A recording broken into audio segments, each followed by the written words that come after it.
भारतवर्ष में सावन का महीना बहुत ही पवित्र माना जाता है और इस समय जिस देवता की धूम रहती है वो है हमारे भोले बाबा यानी भगवान शंकर। और पूरे भारतवर्ष में लोग विभिन्न स्थानों से कावड़ लाते हैं, कावड़ का जल से बाबा का जलाभिषेक करते हैं और पूरे सावन महीना भर इसकी धूम रहती है।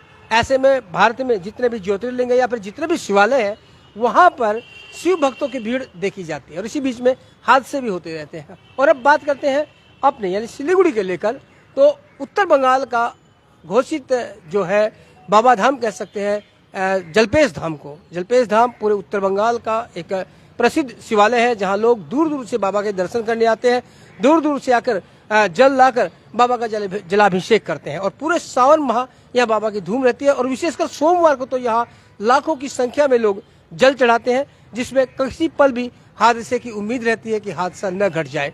और आपने देखा भी था कि गत सप्ताह ही एक दुर्घटना में जब कांवड़िए बाबा को जल चढ़ाने आ रहे थे उस समय एक मार्मिक दुर्घटना घटी थी जिसमें 10 युवा की मृत्यु हो गई थी। और इसके बाद से प्रशासन जगा है और प्रशासन ने वहां की भीड़ को देखते हुए, जलपेश धाम की भीड़ को देखते हुए एहतियात के तौर पर कई कदम उठाए हैं और जो आने वाले भक्त हैं उन पर थोड़ी सी सख्ती की है, थोड़ी सी गाइडलाइन जारी की है। इसी सिलसिले में हम आपको बता दें कि कोलकाता हाईकोर्ट की जो जलपाईगुड़ी सर्किट बेंच है उसने अभी एक नया आदेश पारित किया है और इसके तहत ठीक आप जैसे कि बाबा धाम के तर्ज पर ही यहाँ जलपेश में बाबा को जल चढ़ा पाएंगे। जिस तरह से आपने देखा होगा कि बाबा धाम में कैनल के माध्यम से शिव का जो जलाभिषेक किया जाता है, ठीक उसी तरह अब जलपेश में भी जब आप जल चढ़ाने आएंगे तो आपको सोमवार के दिन, विशेषकर सोमवार के दिन आपको गर्भगृह में जाने की अनुमति नहीं होगी।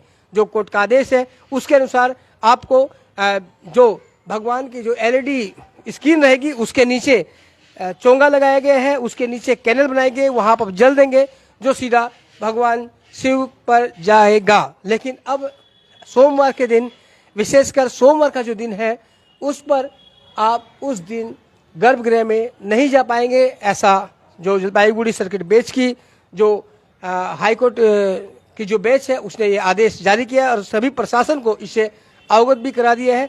और आपसे हम बता दें कि 7 अगस्त को शाम 8 बजे से लेकर 8 अगस्त को शाम 4 बजे तक आप वहां पर चोंगे के माध्यम से ही जल चढ़ा पाएंगे, यानी कैनल के माध्यम से ही आप जल चढ़ा पाएंगे। इसके बाद जो नेक्स्ट जो वीक आएगा उस दिन भी रविवार की रात 8 बजे से लेके सोमवार के 4:30 बजे तक ही आप जल चढ़ा पाएंगे। फिलहाल ये 2 जो सोमवारी आएगी, आप इसे सोमवारी कह सकते हैं, रविवार की रात और सोमवार का 4 बजे तक का दिन, ये 2 तारीखों के लिए ये आदेश जारी किया गया है।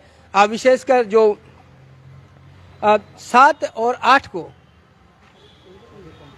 और दूसरी जो सोमवार आएगी 14-15 को, यानी कि रविवार की रात को और सोमवार के 4 बजे तक जो आप जल चढ़ाएंगे वो आपको चोंगे के माध्यम से, कैनल के माध्यम से वहाँ जल चढ़ाना पड़ेगा। और इस बात का निर्णय इससे भी लिया गया है कि कोई बड़ी दुर्घटना न घट जाए, क्योंकि भक्तों का ये जो संख्या रहती है सोमवार के दिन लगभग 2 लाख से 2.5 लाख क्रॉस हो जाती है और ऐसे में दुर्घटना की संभावनाएं बढ़ जाती है। इसे देखते हुए और अंदर जो गर्भगृह है उसमें भी कई लोगों ने सफोकेशन की शिकायत की थी, दम घुटने की शिकायत की थी।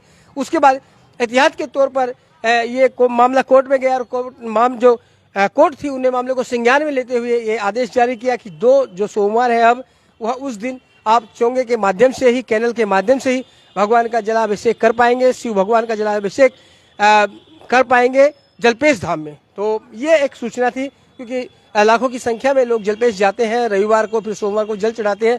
तो ऐसे में जो भक्त अब डायरेक्ट जल चढ़ाते थे भगवान शिव पर, उनके लिए ये थोड़ी मायूसी की बात हो सकती है कि अब वो डायरेक्ट भगवान शिव पर जल नहीं चढ़ा पाएंगे। बाबा धाम की तर्ज पर, बैद्यनाथ धाम की तर्ज पर आपको बाहर चोंगों में ही जल चढ़ाना पड़ेगा, बाहर कैनल के माध्यम से जल चढ़ाना पड़ेगा जो भगवान शिव पर जाकर गिरेगा हालांकि, लेकिन आपको गर्भगृह यानी कि जो आप सीढ़ियों से नीचे उतरते थे वहां आप फिलहाल सोमवार के दिन तो नहीं जा पाएंगे। तो और अगर आप चाहते हैं कि अगर आप गर्भगृह में जाएं तो हो सकता है कि आप सोमवार छोड़ के दूसरे दिन जा सकते हैं, क्योंकि हमारे पास जो सूचना है उसके अनुसार केवल रविवार की रात 8 बजे से सोमवार के शाम 4 बजे तक ये प्रतिबंध रहेगा जब आपको चोंगे के माध्यम से जल चढ़ा। हो सकता है कि आप गर्भगृह में जाके जलपेश में जल चढ़ा सके।